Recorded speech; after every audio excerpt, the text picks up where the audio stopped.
Assalamualaikum warahmatullahi wabarakatuh. Saudara, kita berjumpa lagi dalam mata kuliah kurikulum pendidikan seni rupa ya.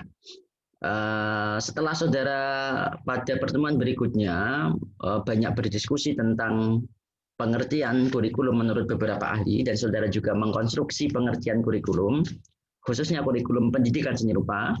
Hari ini kita akan belajar, berdiskusi, dan mendalami tentang komponen-komponen apa saja yang ada di dalam kurikulum pendidikan seni. Setelah mengikuti mata kuliah ini, saudara diharapkan dapat memahami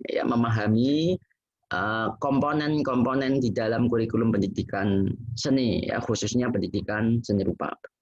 Baik, saudara, saya akan sajikan pada bagian awal kuliah hari ini dengan bagian berikut ini.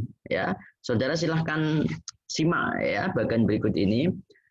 Ini adalah bagian sistem ya di dalam kurikulum ya, bagian sistem ya atau sistemik ya, atau bagian komponen-komponen kurikulum ya. Nah, di dalam bagian ini ada komponen satu, yaitu komponen tujuan atau maksud atau sasaran ya. Kemudian ada komponen materi, komponen kedua ya atau konten. Yang ketiga ada komponen strategi pelaksanaan dan yang keempat ada komponen evaluasi. Saudara, ini adalah keempat komponen utama di dalam kurikulum pendidikan seni rupa. Kurikulum, saudara, secara umum adalah suatu sistem ya, suatu sistem yang terdiri atas berbagai komponen yang saling berkaitan ya satu sama lain. Komponen kurikulum dalam kedudukannya saling mendukung ya untuk mencapai tujuan pendidikan yang dicita-citakan. Komponen merupakan suatu sistem dari berbagai komponen yang tentu saling berkaitan ya, berkaitan satu sama lain. Nah, bila terdapat gangguan saja, misalnya dalam satu komponen, maka perjalanan kurikulum tidak akan berlangsung sebagaimana mestinya. Ya, 4 komponen utama di dalam kurikulum ini dia harus saling berkait satu sama lain. Ya, misalnya, jika tujuannya A, maka konten atau materi yang disampaikan adalah tentang A. Kemudian cara mengajarnya adalah cara mengajar A, gitu ya. Kemudian penilaian evaluasinya adalah dalam rangka memberi penilaian terhadap A tadi. Jadi itu sistemik ya, tidak bisa terpisah satu sama lain. Saudara, mari kita kupas satu persatu dari keempat komponen ini ya, komponen kurikulum pendidikan seni rupa. Pertama, komponen tujuan, saudara. Komponen tujuan. Nah, ada 2 hal penting, hal yang pokok yang perlu saudara ketahui di dalam membicarakan komponen tujuan ini. Nah, pertama adalah domain. Dalam setiap kaitannya tujuan ini dengan konteks kurikulum, maka senantiasa kita akan dihadapkan pada sesuatu yang disebut sebagai domain atau klasifikasi, gitu ya. Klasifikasi kemampuan, ya, domain atau klasifikasi kemampuan. Yang apa yang diharapkan? Karena kita bicara dalam konteks tujuan. Nah, di dalam klasifikasi ini ada domain kognitif, afektif, psikomotor. Ini domain yang secara umum kita kenal, yang dipopulerkan dalam taksonomi Bloom ya. Tapi ingat saudara, di dalam pendidikan seni kita juga memiliki 3 domain yang sejajar dengan itu ya. Kita sebut sebagai domain pengetahuan seni, kita sebut sebagai apresiasi seni, dan kita sebut sebagai ekspresi seni. Ini adalah 3 klasifikasi yang ada dalam kompetensi kesenirupaan. Saudara, tujuan kurikulum pendidikan seni senantiasa merujuk pada tujuan pendidikan nasional. Nah, dan berdasarkan pada Pancasila ya, dalam rangka meningkatkan kualitas Indonesia yang seutuhnya.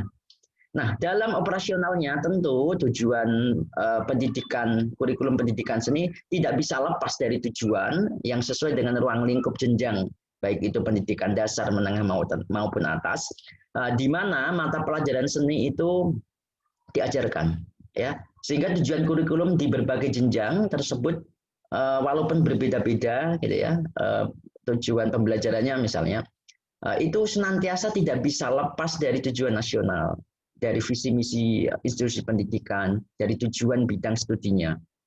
Nah, dengan demikian tujuan itu harus membentuk sebuah hierarki dengan tujuan-tujuan yang di atasnya atau dengan tujuan-tujuan yang memayunginya sebelumnya. Nah, yaitu kita sebut sebagai hierarki tujuan pendidikan, saudara. Nah, dalam hierarki tujuan pendidikan, maka tujuan pembelajaran seni rupa harus tunduk pada hierarki itu. Apa saja? Yaitu pertama yang paling tinggi adalah tujuan pendidikan nasional. Ya, terdapat dalam amanat undang-undang ya. Nah, di bawahnya memayungi tujuan-tujuan institusional yang terdapat di dalam visi misi, tujuan dalam sebuah institusi. Ya, setiap institusi pendidikan pasti memiliki visi misi ya. Visi misi A, visi misi B dan seterusnya. Dia juga memiliki tujuan-tujuan institusi ya, membentuk peserta didik yang berakhlak mulia, berbudi pekerti, berpengetahuan luas dan seterusnya. Nah, tujuan itu tidak boleh bertentangan dengan tujuan pendidikan nasional yang diamanatkan oleh undang-undang. Ya, itu saudara. Nah, kemudian di bawahnya itu juga terpayungi tujuan-tujuan bidang studi, yaitu tujuan pendidikan seni, ya, atau disebut sebagai tujuan kurikuler mata pelajaran. Nah, kita tahu tujuan pendidikan seni itu memiliki dua tujuan pokok, ya. Yang pertama adalah membangun kapasitas kreatif, kapasitas inovatif individu. Kemudian kedua adalah memberikan kesadaran kebudayaan, baik dalam level lokal, nasional maupun mancanegara, ya. Nah, ini adalah tujuan atau visi pendidikan seni. Ya, yang harus merujuk pada tujuan institusional, juga merujuk pada tujuan pendidikan nasional. Nah, saudara, kemudian di bawahnya ada tujuan pembelajaran seni. Nah, ini yang disebut sebagai learning objective ya, atau objektif ya di dalam hasanah ilmu-ilmu pendidikan. Nah, yang diturunkan dari apa? Dari kompetensi dasar. Nah, kalau saudara mengenal kurikulum biasanya atau sudah pasti setiap kurikulum itu ada standar isinya, yang di dalamnya berupa standar-standar kompetensi atau kompetensi inti dan kompetensi dasar ya. Terdapat di mana saudara bisa lihat kompetensi dasar itu di di dokumen-dokumen atau naskah kurikulum yang berlaku, di RPP, di silabus itu juga ada ya. Baik saudara, berikutnya kita masuk ke materi saudara ya, ke materi. Masih ke tujuan nasional, saudara. Nah, kita akan fokus ke pembahasan tujuan pembelajaran, ya. Teknisnya bagaimana untuk bisa kita jabarkan, ya, bermula dari tujuan di atasnya yang memayunginya. Baik, saudara, kita fokus ke kurikulum yang sedang berlaku saat ini, misalnya kurikulum 2013. Nah, tujuan-tujuan yang terdapat di dalam kurikulum 2013 itu tentu merujuk pada tujuan nasional. Baik, tentu merujuk pada tujuan pendidikan nasional. Nah, di dalam kurikulum 2013 itu ada standar isi yang di dalamnya memuat KI dan KD. Nah, dengan demikian, maka ketika seorang pendidik seni itu ingin merumuskan tujuan pembelajaran, ya maka harus merujuk pada KI dan KD itu, ya, tidak boleh melenceng, ya. Nah, misalnya begini saudara, di dalam daftar KI dan KD ya kurikulum 2013 mata pelajaran seni rupa misalnya.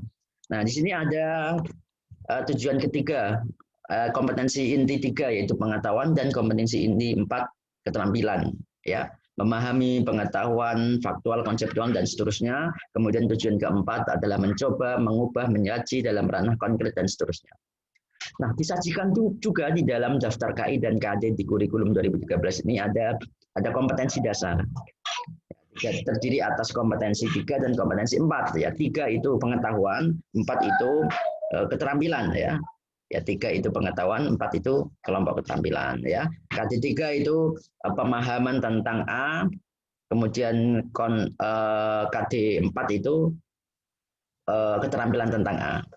Ya, KD3.2 itu keterampilan pengetahuan tentang B, ya. Kemudian KD4.2-nya itu adalah keterampilan tentang B. Begitu juga untuk KD3, KD3.3, KD3.4, dan KD4.3 dan 4.4. Nah, ini daftar KD. Nah, dari sinilah saudara tujuan pembelajaran itu akan dirumuskan. Ya. Nah, tentu diawali dengan penyusunan indikator-indikator capaian dulu.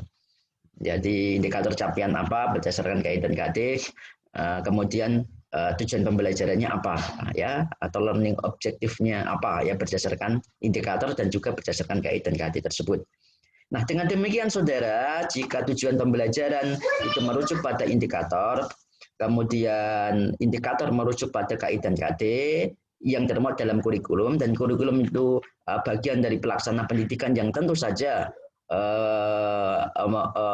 merujuk pada tujuan pendidikan nasional, maka sudah bisa dipastikan bahwa tujuan pembelajaran yang dibuat itu sudah memenuhi kaidah sistemik, yaitu merujuk pada tujuan-tujuan di atasnya yang memayungi. Nah, itu saudara. Nah, sedangkan di mana posisi visi, misi, dan tujuan institusi, serta posisi tujuan pendidikan nasional? Ya, posisi dari visi, misi, atau tujuan institusional dan tujuan pendidikan seni atau tujuan kurikuler itu adalah mewarnai dalam penyusunan tujuan pembelajaran. Nah, jadi jika institusi pendidikan itu memiliki visi, memiliki misi, itu harus termuat di dalam tujuan pembelajarannya. Juga termuat dalam aktivitas pembelajarannya, ya. Begitu juga dengan tujuan pendidikan seni yang memuat kreativitas dan kesadaran kebudayaan, itu juga harus masuk ke dalam tujuan pembelajaran, ya. Nah, saudara, selanjutnya kita masuk ke materi atau konten, ya. Isi atau materi kurikulum adalah semua informasi yang harus dipelajari di sekolah atau di lembaga pendidikan. Ini adalah istilah lain untuk hal-hal yang berkaitan dengan pengetahuan seni, fakta-fakta seni, konsep-konsep seni yang berkaitan dengan seni maupun non seni, ya, prosedur berkarya seni, prinsip-prinsip seni, serta teori-teori yang lain. Nah, isi kurikulum biasanya disesuaikan dengan tingkat dan maturitas peserta didik atau psikologi anak, ya. Nah, pada tiap-tiap jenjang pendidikan, ya, tentu berbeda-beda, ya, kelompok materi ini. Tingkat kesulitan, tingkat kedalaman, tingkat keluasan, tiap jenjang pendidikan itu pasti berbeda. Ya, baik, materi kurikulum ini disusun sebagai bahan yang harus dipelajari oleh peserta didik, ya, agar apa? Agar dia tidak memiliki ya penguasaan kompetensi sesuai dengan apa yang diharapkan sebelumnya. Siapa yang menyusun materi ini? Yaitu pendidik seni. Ya, jika materi pendidikan seni rupa, maka disusun oleh pendidik seni rupa.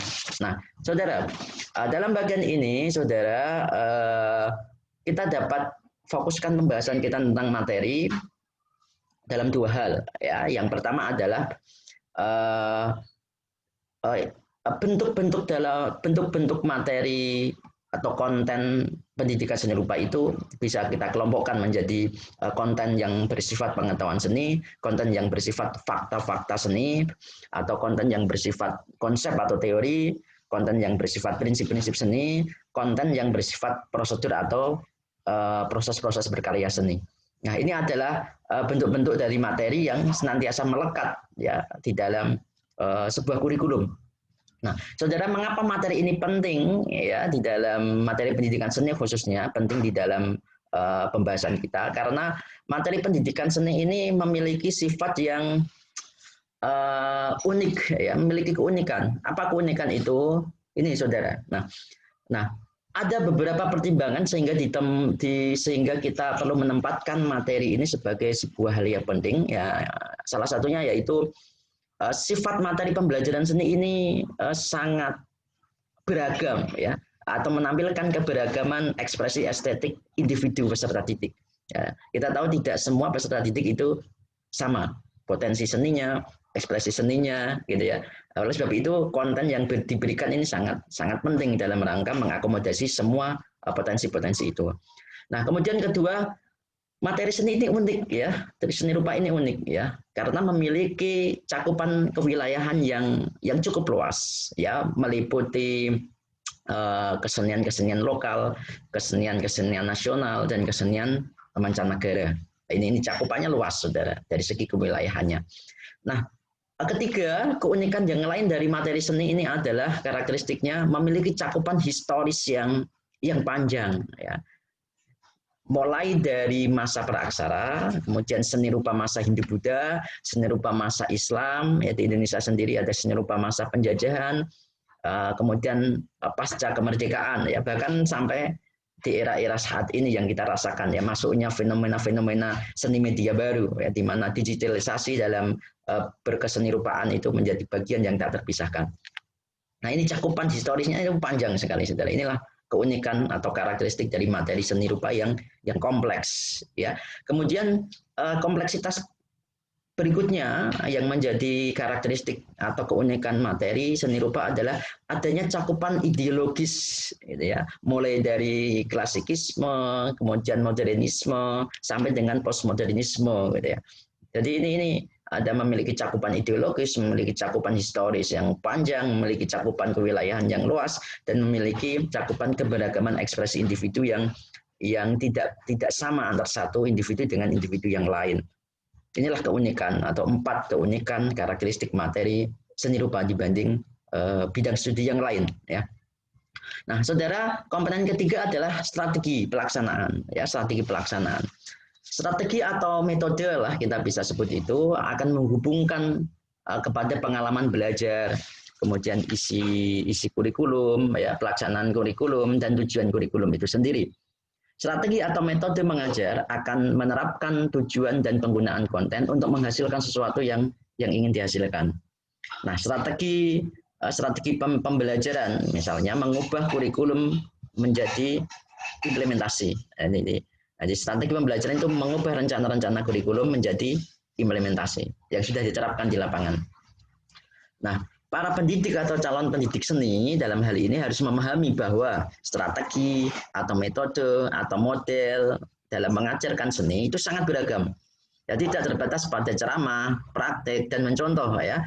Keberagaman ini karena relevan dengan sifat seni yang dinamis, ya, yang fleksibel, terbuka, dan akomodatif. Nah, suatu pembelajaran dengan kompetensi menggambar alam benda misalnya, ya, dilaksanakan dengan bisa berbagai cara. Di antaranya siswa menggambar dengan merujuk pada objek di depan kelas. Secara klasikal, ya, siswa menggambar model berdasarkan kelompok-kelompok kerja dengan merujuk pada objek yang dibawa sendiri di depannya, ya.